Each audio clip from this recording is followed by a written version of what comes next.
Hello बच्चों, मैं विशाल सोनी आप सभी का स्वागत करता हूं आपके अपने यूट्यूब चैनल विशाल बाबू सोनी ट्रिकी मैथ्स और एप्लीकेशन एकन अकाडमी पर। बच्चों, हम सब पढ़ रहे थे दो चर वाले रैखिक समीकरण। दो चर वाले रैखिक समीकरण में हमने इसके पहले 4 से 5 क्लासेस कर रखी है, जिसमें हमने जाना दो चर वाले रैखिक समीकरण किसे कहते हैं, समीकरण सर्वसमता में अंतर क्या है, विलोपन विधि से समीकरण को कैसे हल करेंगे, प्रतिस्थापन विधि से कैसे सवाल को हल करेंगे, ग्राफ से कैसे हल करेंगे, वज्र गुणनखंड विधि से कैसे सवाल को हल करेंगे। और शायद सवाल नंबर 1 से लेकर 4 तक कर चुके हैं। और समीकरणों के लक्षण के बारे में सीखा था कि उनके जो मूल होते हैं उनके लक्षण कैसे होते हैं, यानी मूल उनके समीकरणों के जो मूल हैं अद्वितीय कब होंगे, कब अनेक हल होंगे, कब समीकरण का कोई हल नहीं होगा। और इन समीकरण युग्मों से बनने वाली रेखाओं के बारे में भी जाना था कि इनसे बनने वाली रेखाएं समांतर कब होंगी, संपाती कब होंगी और परछेदी कब होंगी। ये सारी क्लासेस हम पढ़ चुके हैं, इन सब के बारे में जान चुके हैं। तो चलिए आगे देखते हैं आगे क्लास में। हाँ, जो बच्चे हमारे आज नए नए इस चैनल पर जुड़ रहे हैं वो चैनल को सब्सक्राइब कर दे, लाइक कर दे और प्यारा प्यारा कमेंट कर दे। और प्ले स्टोर से आप एकिन अकाडमी एप्लीकेशन को आप डाउनलोड करें। एकिन अकाडमी ये एप्लीकेशन है जिसको आप प्ले स्टोर पर आप सर्च करिएगा, मिलेगा, उसको डाउनलोड कर लीजिए। एप्लीकेशन पर आपको क्या मिलेगा, फ्री क्लास नोट्स मिल जाएगा। एप्लीकेशन पर आपको जो है फ्री क्लास नोट्स मिल जाएगा, फ्री चैप्टर वाइज उस पर टेस्ट हो जाएगा। अगर कोई दिक्कत होती है तो आप इस पर संपर्क कर सकते हो। कक्षा 9 से 12 तक के लिए गणित के सारे क्लासेस आपको इस पर उपलब्ध होंगे।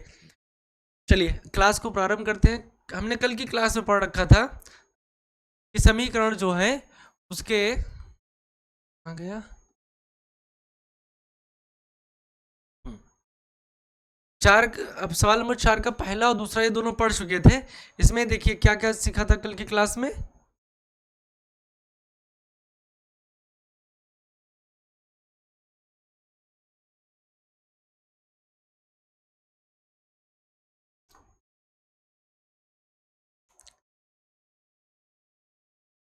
ये चीजें कल की क्लास में हमने देखा था, फिर से थोड़ा देख लेते हैं।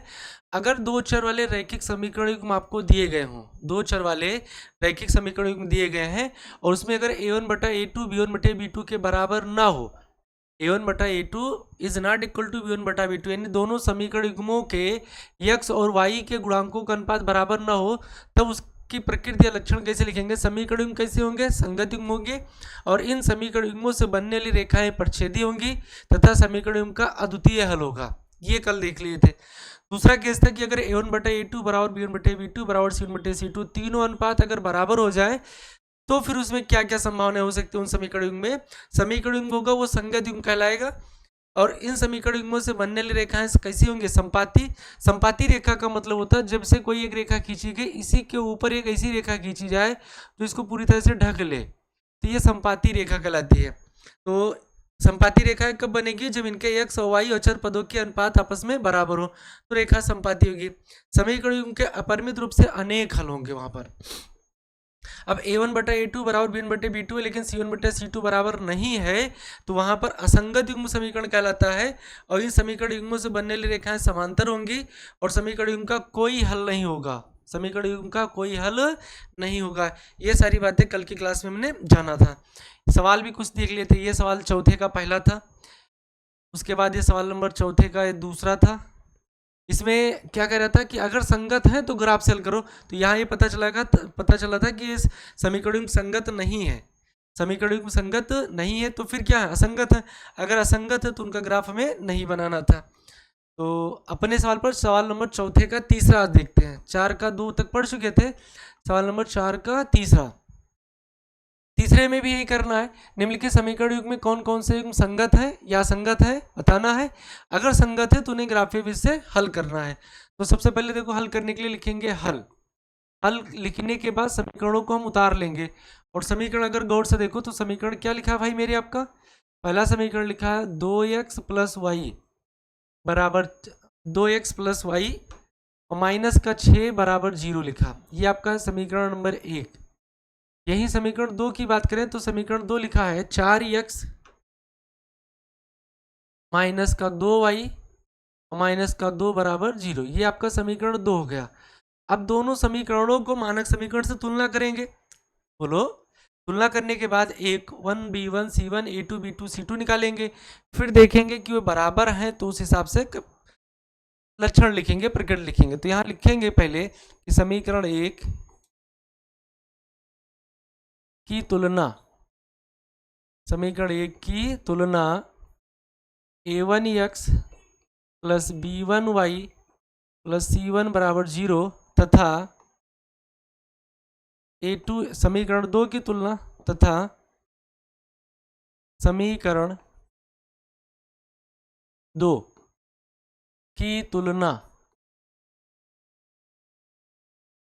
a2x plus b2y plus c2 बराबर 0 से करने पर अगर हम तुलना करें इनकी, क्या करें हम तुलना, तो समीकरण 1 की तुलना करें a1x plus b1 plus c1 से करेंगे तो x का जो गुणांक होगा उसको a1 कहेंगे, y का गुणांक होगा जो b1 कहलाएगा और लास्ट में जो बचेगा वो c1। तो यहाँ से a1 का मान अगर आप ध्यान से देखो तो a1 बराबर 2 आएगा, b1 बराबर भाई मेरे 1 आ जाएगा, गुणांक 1 है, और c1 का मान माइनस का 6 आ जाएगा। तो a1 b1 c1। इसी तरीके से 2 से जब तुलना करेंगे तो a2 का मान आ जाएगा, b2 का मान आ जाएगा और ये c2 का मान आ जाएगा, c2 बराबर माइनस का 2। तो a1 b1 c1 a2 b2 c2 ये सारे वैल्यू हम निकाल लिए। अब निकालने के बाद क्या निकालते हैं, इनका अनुपात निकालते हैं। अनुपात निकालेंगे तो लिखेंगे इसलिए a1 बटा a2, इसलिए a1 बटा a2 बराबर, तो a1 का मतलब है 2 और a2 का मतलब है 4, तो सरल होगा 2 1 2 2 2 4। तो कुछ इस तरीके से a1 बटा a2 का मान आएगा। क्या मान निकला भाई मेरे, 1 बटा 2।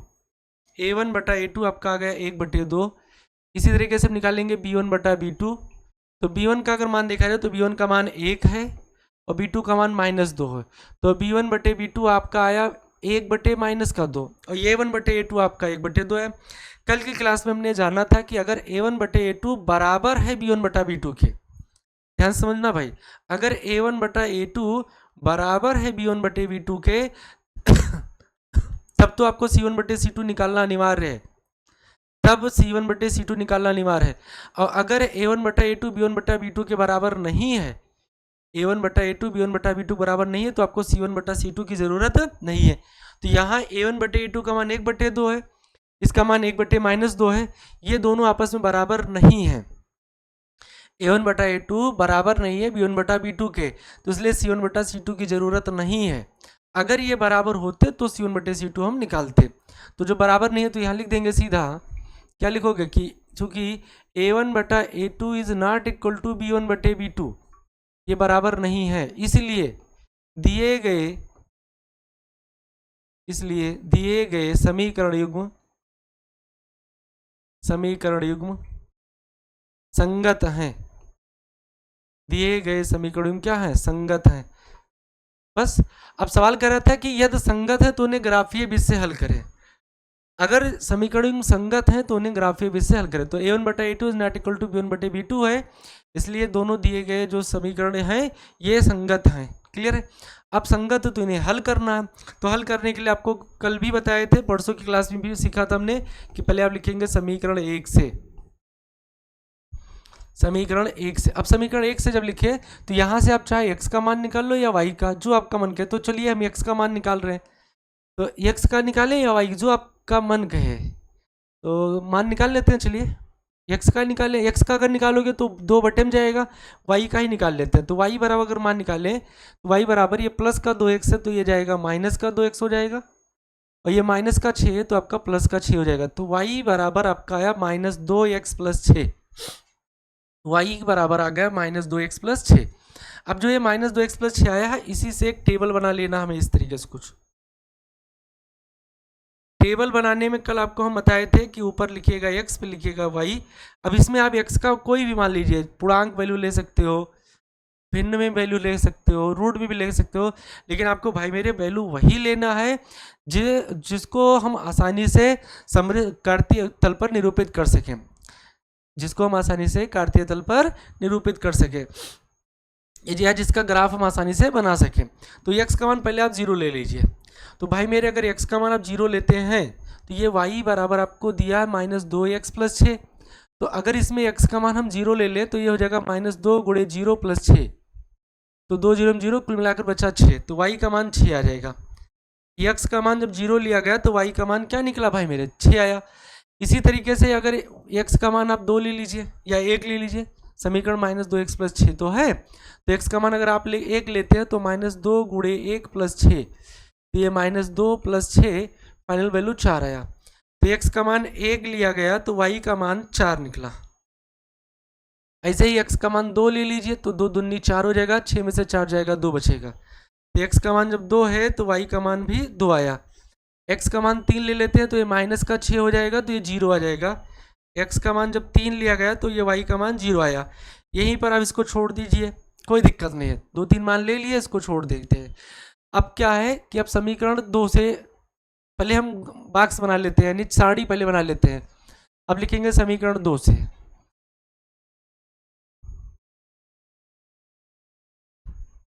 लिख देना है समीकरण 2 से। अब समीकरण 2 से भी आप y का मान निकाल लीजिए।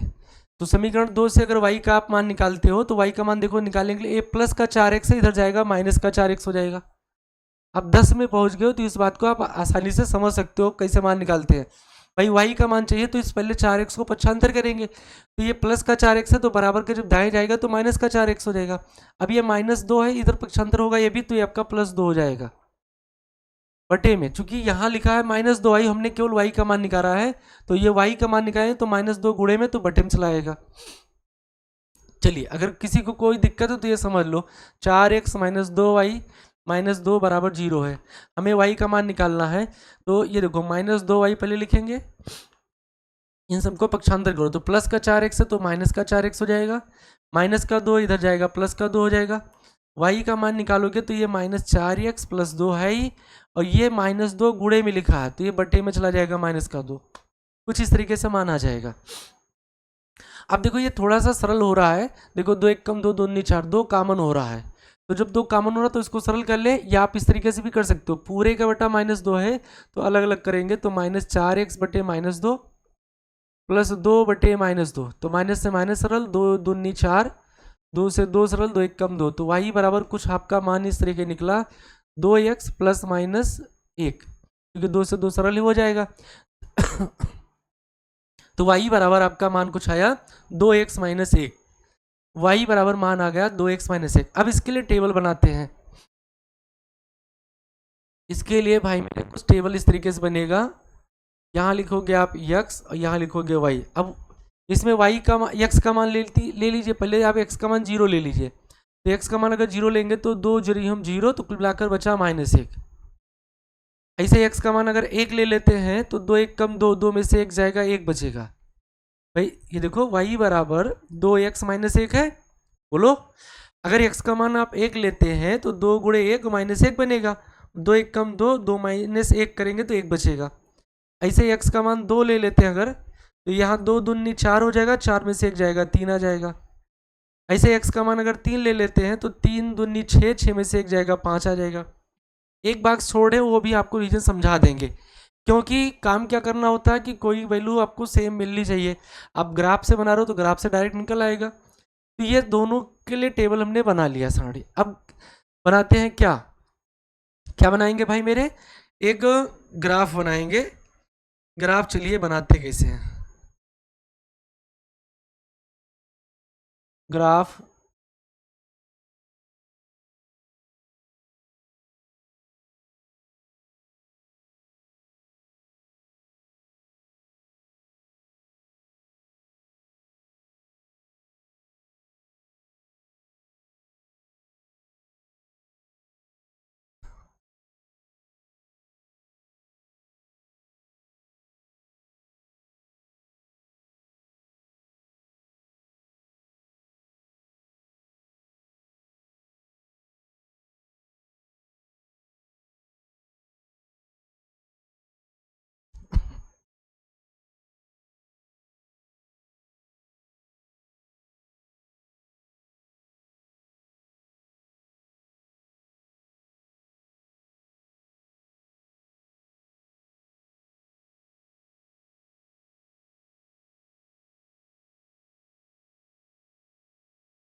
ये कुछ इस तरीके से भाई मेरे, इसमें बराबर इसलिए कर रहे हैं कि चूंकि ग्राफ कुछ लगभग सही में बन जाए। लगभग मतलब आप ग्राफ की कॉपी बनाएंगे तो एग्जैक्ट सही बनेगा। यहाँ पर क्या होता है कि दो संख्याओं के बीच की दूरियां सेम लेनी होती है, तभी ग्राफ सही बनेगा।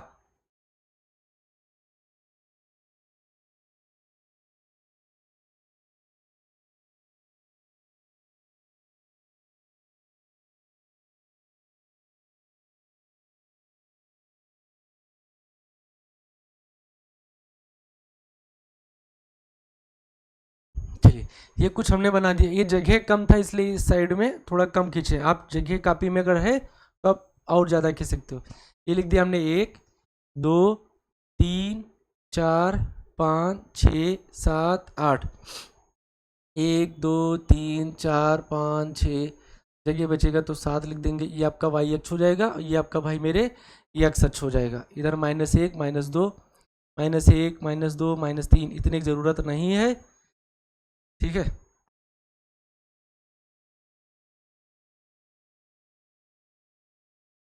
ये आपका बन गया वाई डैश।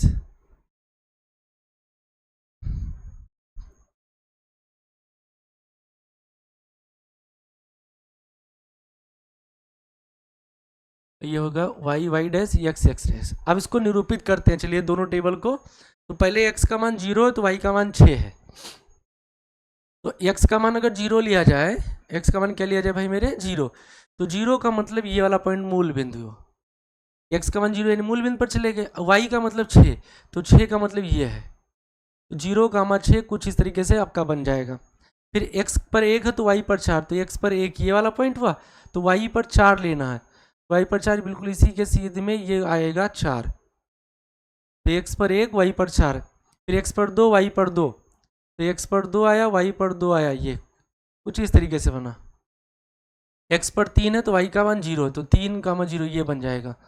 अब इसको इसे सीधा मिलाते हैं, ये बिल्कुल सीधा जाएगा इस तरीके। जब ग्राफ पर आप बराबर सही बनाओगे तो ये बिल्कुल एग्जैक्ट इन्हीं बिंदुओं से होकर जाएगा ये। इसको आप चाहो तो थोड़ा सा आगे भी बढ़ा सकते हो। तो ये बन गया इस पहले वाले रेखा का ग्राफ। पहले वाले समीकरण एक ग्राफ बन गया। अब इसी तरीके से दूसरे वाले समीकरण पर चले हम। तो दूसरा समीकरण दिया गया, इसके लिए ग्राफ बना। तो एक्स पर 0 वाई पर -1, तो एक्स पर 0 वाई पर -1 ये यहाँ जाएगा। एक्स पर 1 वाई पर 1, तो एक्स पर 1 है वाई पर 1, तो 1 1 कुछ यहाँ आएगा ये। एक्स पर 2 है तो वाई पर 3 है, एक्स पर 2 है तो वाई पर 3, तो 2 3 कुछ इस तरीके से जाएगा। 3 पर 5, तो 3 है तो ये 5 जाएगा। 3 पर 5। अगर ग्राफ की कॉपी बनाओगे तो यहाँ से ही सीधे दोनों समीकरणों का हल निकल आएगा आपका। ये जो दोनों का प्रच्छेद बिंदु है यही इन समीकरणों का हल है। तो देख लेते हैं कि ये एग्जैक्ट ग्राफ सही बना है। 2 3 बना है, तो एक्स का मान 2, तो 2 चौक 8 और 3 दूनी 6।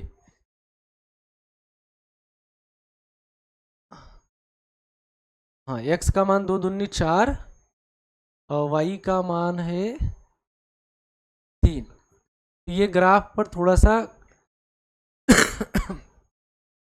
समीकरण दिया गया था, 2x प्लस वाई -6 बराबर 0, और ये हो जाएगा 2x माइनस वाई -2 बराबर 0।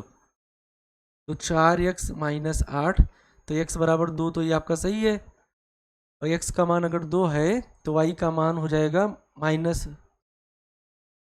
तो x का मान 2, तो 2 2 दूनी 4 प्लस वाई -6 बराबर 0, तो y बराबर 2, तो x बराबर 2 y बराबर 2।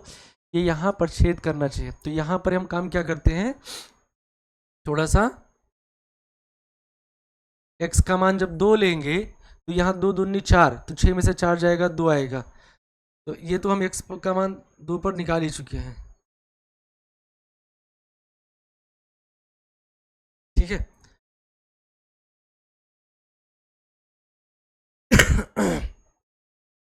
2 चौक 8 ये जाएगा, 2 चौके 8 -2 दूनी 4 -4।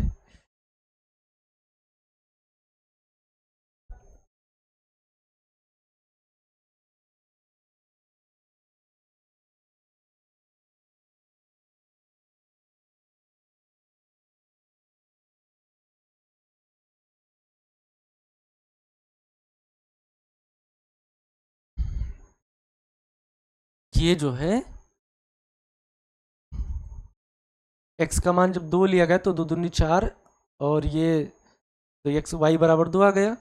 यहाँ x का मान 2 लिएगा तो 2 दूनी 4, 4 में इससे 1 गया 3 आया।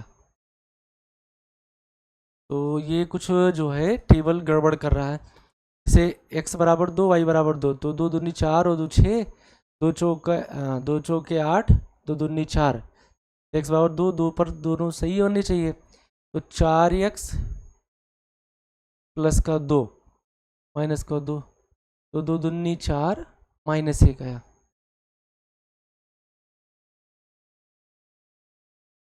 तो ये बनेगा जाकर 4x माइनस 2y माइनस 4 बराबर 0। तो अगर 2 ले तो 2 चौके 8, 2 दूनी 4 माइनस 4 बराबर ये 0 आ जाएगा। तो x बराबर 2, यहाँ पर कितना आ रहा भाई मेरे,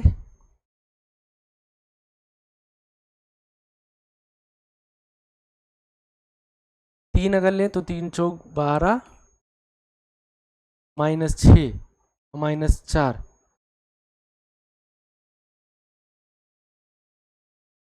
x का मान यहाँ अपने हिसाब से आ रहा 2, तो 2 चौके 8, y का मान आ रहा 3, तो 3 दूनी 6 माइनस 4, ये बनेगा नहीं, 2 पर ही सेट हो रहा है ना, तो यहाँ पर 2 पर आना चाहिए।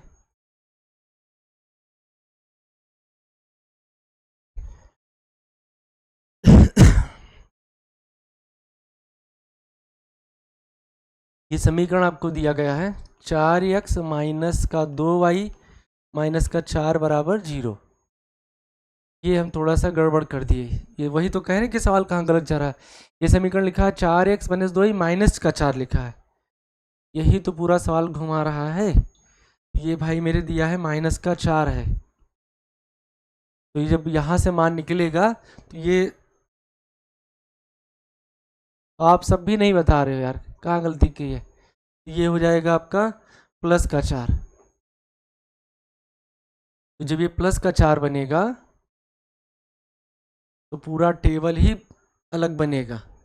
तो प्लस का 4, तो ये जब सरल होगा तो 2 दूनी 4 जाएगा, तो 2x माइनस 2 आएगा। तो अब लेते हैं x का मान अगर 0 ले लिए तो ये पूरा का पूरा टेबल ही बदलेगा। चलो ये हटा देते हैं इसे, अब बनाओ टेबल। जब टेबल बनाएंगे तो ये x हुआ ये y हुआ, तो x का मान जब 0 लिए थे तो 2 जोड़े हम 0, तो y का मान माइनस 2 आ जाएगा। x का मान जब 1 लेंगे तो 2 1 कम 2, 2 में से 2 जाएगा 0 बचेगा। वही x का मान 2 लेंगे तो 2 दूनी 4, 4 में से 2 जाएगा 2 बचेगा। x का मान अगर 3 ले लेते हो तो 3 दूनी 6, 6 में से 2 जाएगा 4 बचेगा। अब इसके लिए टेबल बनाते हैं। थोड़ा सा गड़बड़ किए थे, थोड़ा सा गड़बड़, ये हटा दिए पूरा।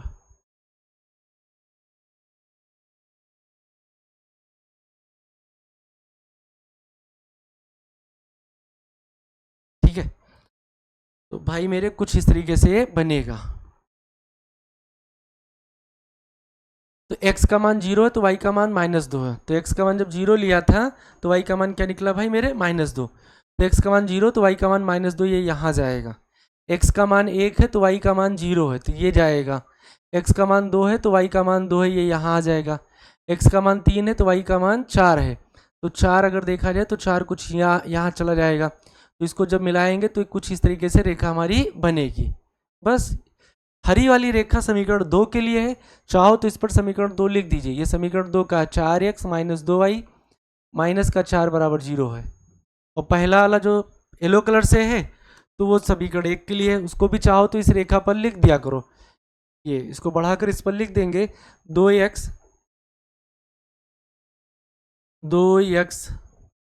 प्लस वाई माइनस का 6 बराबर 0। ये दोनों रेखाएं बन गई। अब देखो ध्यान से, तो दोनों रेखाएं कहाँ प्रतिच्छेद कर रही हैं, इस 2, पर, यानी पॉइंट P पर अगर इसको मान ले तो P पर प्रतिच्छेद कर रही हैं। तो इन दोनों रेखाओं का जो प्रतिच्छेद बिंदु होगा वही समीकरण का हल हो जाएगा, वही समीकरण का क्या हो जाएगा, हल हो जाएगा। तो अतः समीकरण युग्म का अभीष्ट हल x बराबर 2 और y बराबर 2 है। क्यों? क्योंकि ये देखो दोनों यही P पॉइंट पर प्रतिच्छेद कर रहे हैं, तो इसलिए दोनों समीकरणों का ये हल हो जाएगा। थोड़ा सा यही गड़बड़ हुआ था, यहाँ -4 लिखा था, हमने -2 लिखा था। बाकी आप इस तरीके से ग्राफ को अगर हल करते हो तो सारे सवाल आपके कंप्लीट हो जाएंगे। सवाल नंबर 3, सवाल नंबर 4, चौथे का चौथा देखते हैं। चलिए, सवाल नंबर 4 का 4 भी कुछ इसी तरीके से कह रहा है, निम्नलिखित समीकरण युग्म के में कौन से युग्म संगत युग्म है, यदि संगत तो ग्राफीय विश्लेषण हल करना। तो इसमें आप ये पूरा का पूरा सवाल भाई होमवर्क रहेगा, इसमें भी आपको वही काम करना है। कौन सा काम करना है? यहाँ भाग करेंगे तो 1/1। चलिए कर देते हैं इसे भी, चलिए कर देते हैं इसे भी, काहे होमवर्क में रहे। यहाँ लिखेंगे सबसे पहले हल, और जब हल आप लिखोगे तो समीकरण को नोट कर लो। समीकरण लिखा 2x - 2y माइनस का 2 बराबर 0। दूसरा समीकरण लिखा 4x - 4y माइनस 5 बराबर 0 लिखा। ये आपका बन गया समीकरण 1। भाई मेरे ये बन गया समीकरण 2। अब वही बातें आपको फिर दोबारा लिखनी है। क्या लिखना है कि समीकरण 1 की तुलना a1x + b1a + c1 बराबर 0 से करने पर, समीकरण 2 की तुलना a2x + b2a + c2 बराबर 0 से करने पर। तो इस बातों को आपको याद हो जानी चाहिए कि समीकरण 1 की तुलना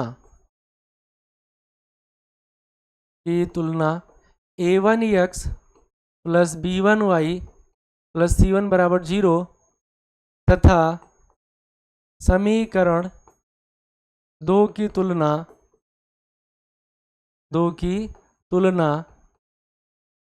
a2x + b2y + c2 बराबर 0 से करने पर अगर तुलना करते हैं तो ये a1 का मान निकलेगा। a1 बराबर भाई मेरे 2 आ गया, b1 का मान -2 आ गया और c1 का मान -2 आ गया। यहाँ से अगर देखा जाए तो a2 का मान 4 आ गया, b2 का मान -4 आ गया और c2 का मान -5 आ गया। तो a1 b1 c1 a2 b2 c2 ये हमने निकाल लिया। अब क्या है, ये सब निकालने के बाद में आप लिखोगे इसलिए a1/a2 बराबर, तो a1/a2 का अगर मान निकालो तो a1 का मान 2 है, a2 का मान 4 है। सरल करेंगे तो ये आपका आ जाएगा 1/2। तो a1/a2 कुछ इस तरीके से आया 1/2। अब b1/b2 अगर निकालें तो b1/b2 अगर देखा जाए तो b1 का मान आया -2, b2 का मान आया -4, माइनस माइनस सरल होगा, 2 एकम 2, 2 दूनी 4। तो भाई मेरे b1/b2 भी कुछ इस तरीके से 1/2 मान दे रहा है। अब ने क्या कहा था, जब a1/a2 बराबर हो जाए b1/b2 के, तब आपको c1/c2 निकालना अनिवार्य है। अगर बराबर ना हो तो यहीं पर हम लिख देंगे समीकरण के अद्वितीय हल होंगे, रेखाएं प्रतिच्छेदी होंगी। लेकिन ये यहाँ देखो दोनों बराबर आ रहे हैं, ये इसलिए c1/c2 भी निकालना आपको जरूरी है। तो c1/c2 अगर निकालो तो c1 का मान है -2 और c2 का मान भाई मेरे -5 है, दोनों सरल हो जाएगा। और c1/c2 कुछ इस तरीके से आया 2/5। अब c1/c2 2/5 आ गया आपका। तो यहाँ लिखेंगे चूंकि a1/a2 जो है ये बराबर तो b1/b2 के है, लेकिन c1/c2 के बराबर नहीं है। और अगर ये कंडीशन अगर होता है कहीं पर तो उसके लिए हमने कल की क्लास में पढ़ा था। आप क्या लिखोगे बोलो भाई? आप लिखोगे, क्या लिखोगे कि समीकरण के बनने वाली रेखाएं समांतर होंगी तथा इनके कोई हल नहीं होंगे। देखो a1/a2 बराबर b1/b2 बराबर is not equal to c1/c2, तो असंगत युग्म है और इनसे बनने वाली रेखाएं समांतर होंगी और कोई हल नहीं होगा। ये कल की क्लास में हमने देखा था। तो यहाँ आपको यही लिख देना है कि a1/a2 बराबर है b1/b2 is not equal to c1/c2। इसलिए दिए गए समीकरण युग्म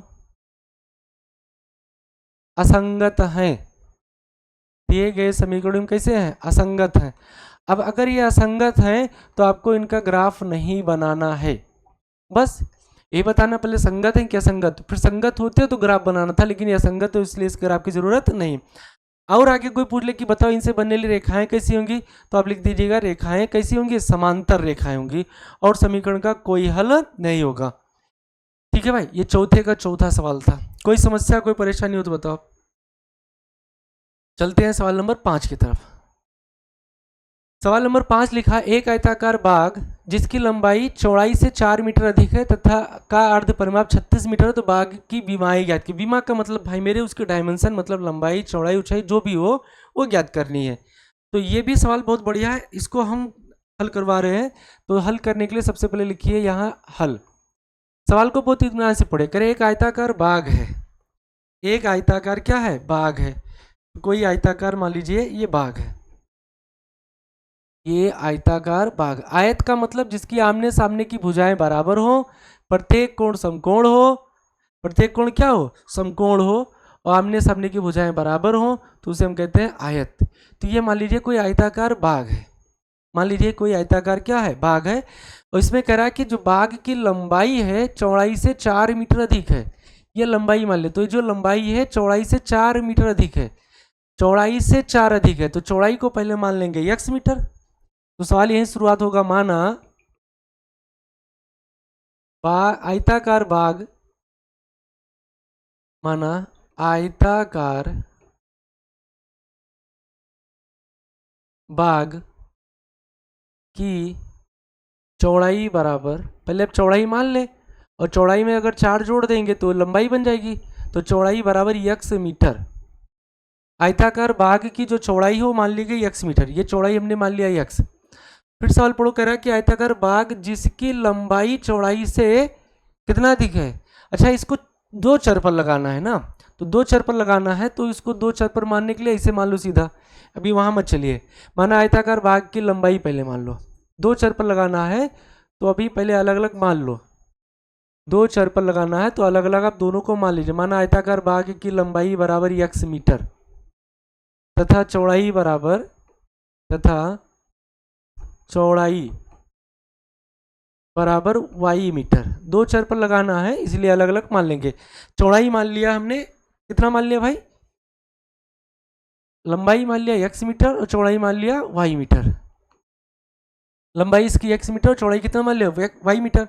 अब सवाल कर रहा है कि जो लंबाई है चौड़ाई से 4 मीटर अधिक है, तो लिख देंगे प्रथम शर्तानुसार, प्रथम शर्तानुसार।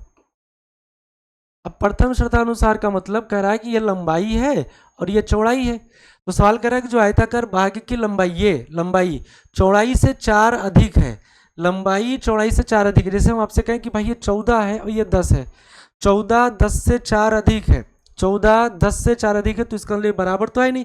तो जब 14 10 से 4 अधिक है तो बराबर नहीं, तो बराबर करने के लिए 10 में भी अगर हम 4 अधिक कर दें तो दोनों बराबर हो जाएंगे। यही काम यहाँ करना है। कह रहा है कि जो लंबाई है चौड़ाई से 4 ये ज़्यादा है, ये 4 ज़्यादा है, तो दूसरे वाले को भी 4 हम ज़्यादा करते हैं तो दोनों बीमाएँ आपस में क्या हो जाएंगी, बराबर हो जाएंगी। तो ये x बराबर ये y प्लस 4 कुछ इस तरीके से बन जाएगा, प्लस y है तो ये आपका माइनस y हो जाएगा, इधर बचेगा 4, ये बन गया समीकरण 1। बताओ भाई कोई दिक्कत। तो ये x माइनस वाई बराबर 4 आपका समीकरण बन गया 1। अब कह रहा है कि इसका अर्ध परिमाप 36 मीटर है।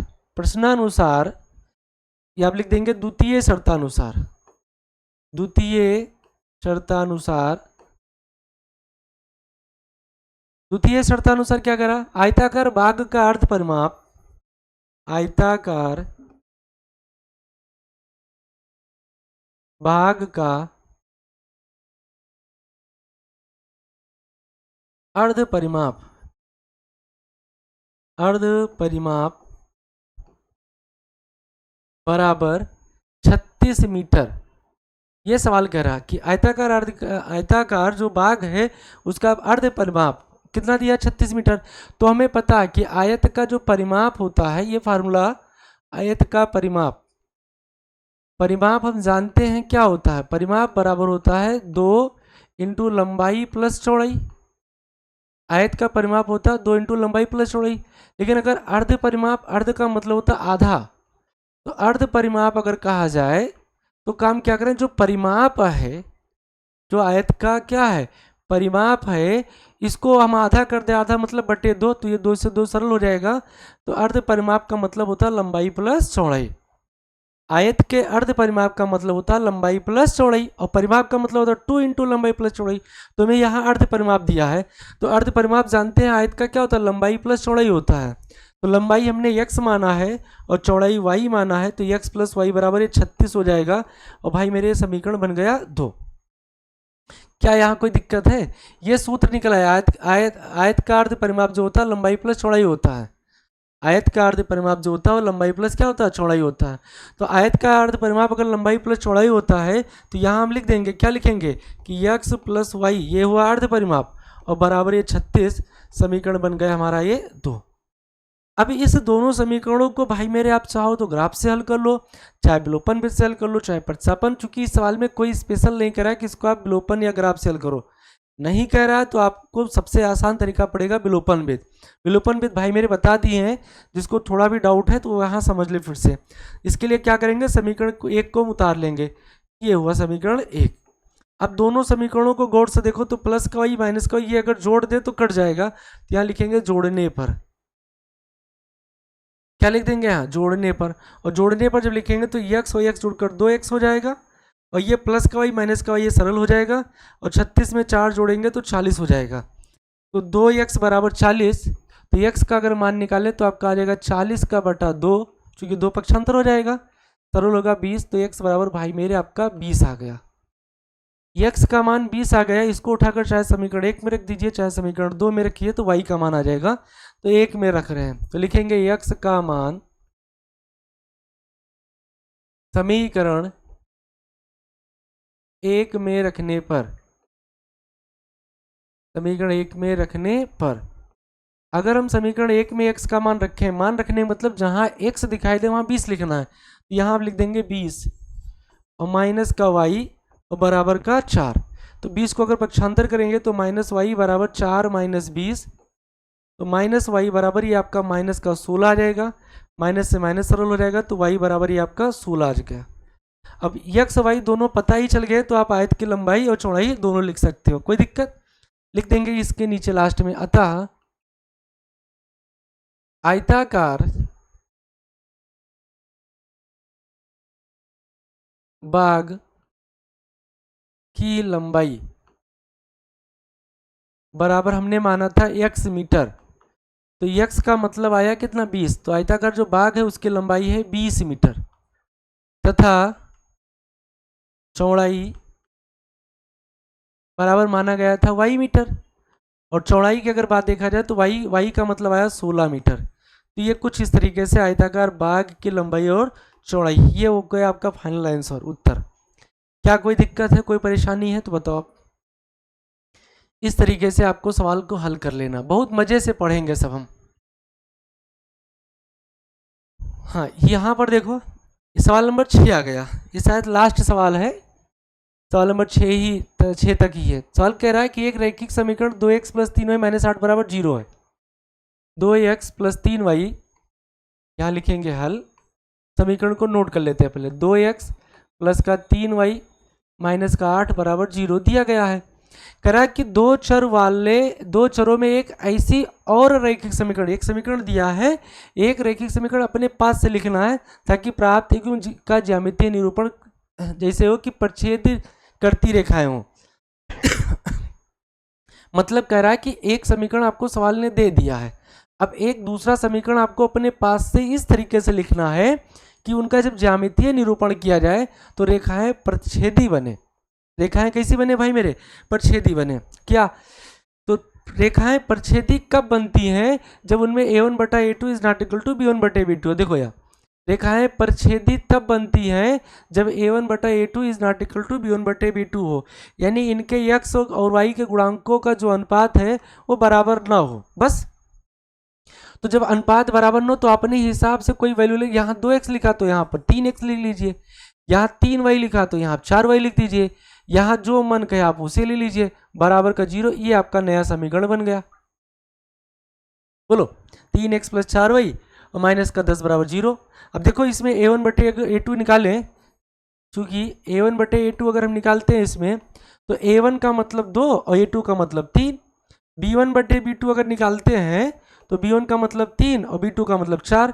तो इसमें a1 बटा a2 is not equal to b1 बटा b2 है, नहीं है, इसलिए यहाँ पर लिख देंगे क्या, क्योंकि a1 बटा a2 is not equal to b1 बटे b2, इसलिए समीकरण युग्म का ज्यामितीय निरूपण समीकरण युग्म का कौन सा निरूपण कर रहा है? ज्यामितीय निरूपण, ज्यामिति निरूपण प्रतिच्छेद करती रेखाएं होंगी। निरूपण कैसी रेखाएं होंगी? प्रतिच्छेद करती रेखाएं होंगी, करती रेखाएं होंगी। कैसी रेखाएं होंगे? प्रतिच्छेद करती रेखाएं होंगी। बस, यानी ये समीकरण आपको अपने पास से लिखना था। कैसे? कब के लिए? जब रेखाएं प्रतिच्छेदी हो, और प्रतिच्छेदी रेखा तब होती है जब a1 बटे a2 is not equal to b1 बटे b2, यानी x और y के गुणांकों का अनुपात बराबर ना हो। तो यहाँ 2 था, हमने 3 ले लिया, यहाँ 3 है 4 ले लिया, बस बात बराबर होगा। या आप कोई जरूरी नहीं 3 ले, यहाँ 2 था यहाँ 5 ले लेते, 3 है तो 7, यानी इससे अलग वैल्यू आपको x y के गुणांक का लेना होता है। बस ये आपका पहला वाला का हो गया इसका। इसमें फिर दूसरा कह रहा, छठवें का दूसरा।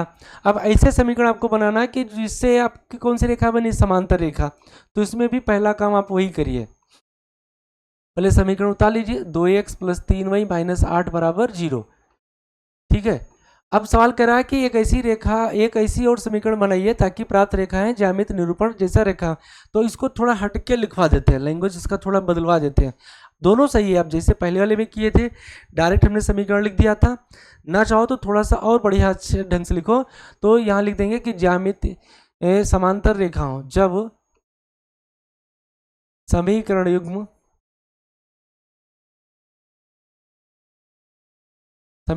से समांतर रेखा, समीकरण युग्म का ज्यामिति निरूपण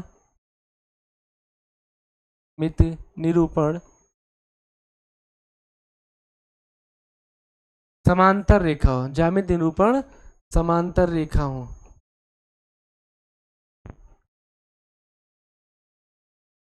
इस तरीके लिख देंगे, थोड़ा और अच्छा लगेगा।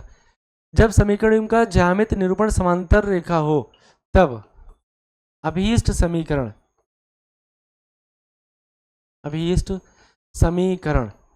अब समांतर रेखा के लिए आपको कंडीशन पता होना चाहिए क्या होता है। समांतर रेखा के लिए बताया गया था a1 बटे a2 बराबर b1 बटे b2 is not equal to c1 बटे c2। क्या देखो, समांतर रेखा के लिए क्या पढ़ा गया था? जब a1 बटा a2 बराबर b1 बटा b2 लेकिन c1 बटा c2 के बराबर ना हो। तो यही बातें आप यहाँ लिख दीजिए। a1 बटा a2 मतलब जो वैल्यू यहाँ वही आप यहाँ ले ले। तो यहाँ 2x है तो आप यहाँ भी लिख दीजिए 2x। ये 3y है तो आप यहाँ 3y लिख दीजिए। तो जब इनका अनुपात निकालेंगे तो 2 बटे 2 1 हो जाएगा, 3 बटे 3 1 हो जाएगा बराबर। लेकिन c1 बटा c2 के बराबर न हो तो यहाँ आप ले लीजिए 10 बराबर का 0। ये बन गया आपका कुछ इस तरीके से समीकरण। हम चाहते तो देखो अनुपात बराबर होना चाहिए, तो 2 था 2 ले लिए, 3 था 3, तो ये बराबर। जब अनुपात निकालेंगे तो a1 बटा a2 तो 2 बटे 2 1 हो जाएगा, 3 बटे 3 1 हो जाएगा। तो a1 बटा a2 बराबर b1 बटे b2। यहाँ देखो अगर a1 बटा a2 निकाले यहाँ पर तो a1 बटा a2 बराबर, देखो तो a1 का मतलब 2 है और a2 का मतलब भी 2 है, तो 2 बटे 2 सरल होकर आपका 1 आ जाएगा। ठीक है, और b1 बटे b2 निकाले यहाँ से, तो b1 बटे b2, b1 का मतलब 3, b2 का मतलब भी 3, तो 3 बटे 3 ये भी सरल होकर 1 आ जाएगा। b1 बटे b2, b1 बटे b2 कुछ इस तरीके से आया, 1 आ गया। अब c1 बटे c2 अगर निकाले तो c1 का मतलब है -8 और c2 का मतलब है माइनस का 10। ये अचर पद होता है, माइनस में सरल, 2 चौके 2 पंचे 10। तो c1 बटे c2 कुछ इस तरीके से आया 4 बटे 5। अब इसमें क्या है a1 बटे a2 बराबर है b1 बटे b2 is not equal to है c1 बटे c2। तब समीकरण युग्म का ज्यामिति निरूपण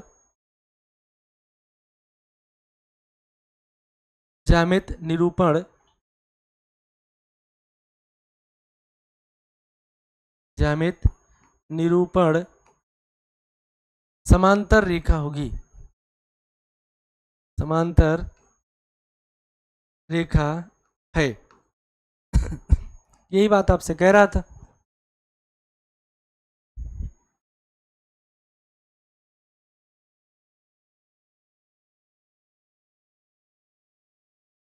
ये आपकी रेखा बन गई इस तरीके से कुछ। अगला कह रहा है संपाती रेखा। संपाती रेखा में क्या होता है, a1 बटा a2 बराबर b1 बटे b2 बराबर c1 बटे c2, तीनों आपके बराबर हो जाए। तो यहां भी आपको लिखना है समीकरण, नोट कर लीजिए पहले। समीकरण लिखा है 2x प्लस 3y माइनस का 8 बराबर 0। तो ये समीकरण बन गया एक। अब कह रहा है कि जब रेखाएं संपाती हों, रेखाएं कैसी हों, संपाती हों, जब समीकरण युग्म, जब समीकरण युग्म का ज्यामित निरूपण संपाती रेखा हो। कौन सी रेखाएं हो भाई, संपाती रेखाएं हो तब अभीष्ट समीकरण युग्म, अभीष्ट समीकरण होगा। संपाती रेखा में क्या होता था कि x के गुणांकों का अनुपात, y के गुणांकों का अनुपात, अचर पद का अनुपात आपस में बराबर हो। तो यहां आप कोई वैल्यू ले लीजिए। क्या ले लें भाई बताओ, 2 दूनी 4x ले लेते हैं, 2 तिया 6y ले लेते हैं, 8 दूनी 16 ले लेते हैं। निकाल कर देखो यहाँ पर a1 बटा a2 तो 2 बटे 4 1 बटे 2, 3 दूनी 6 8 दूनी 16, सब में 1 बटे 2 आ जाएगा। ये आपका आंसर हो जाएगा। ठीक है, अब और इसको जस्टिफाई करना और डिटेल करना है तो यहाँ निकाल लीजिए a1 बटा a2। देखो a1 बटा a2 तो a1 का मतलब आया 2, a2 का मतलब आया 4, तो 2 बटे 4 का मतलब हुआ 1 बटे 2। तो a1 बटा a2 कुछ इस तरीके से निकल कर आया 1 बटे 2। b1 बटे b2 निकाल लो यहाँ से, तो b1 बटे b2 तो b1 का मतलब 3 और b2 का मतलब 6, ये भी सरल होकर 1 बटे 2 आ जाएगा। तो b1 बटे b2 भाई मेरे आपका 1 बटे 2 आ गया। अगर c1 बटे c2 निकालें फिर इसमें, चूंकि दोनों बराबर है तो निकालना ही पड़ेगा। तो c1 का मतलब -8, c2 का मतलब माइनस का 16, 8 दूनी 16, तो c1 बटे c2 कुछ इस तरीके से आया 1 बटे 2। तो यहाँ तीनों आपस में क्या है, बराबर हैं। चूंकि a1 बटा a2 बराबर है b1 बटे b2 और बराबर है c1 बटा c2 के, इसलिए दिए गए समीकरण युग्म, इसलिए समीकरण युग्म, इसलिए समीकरण युग्म का ज्यामिति निरूपण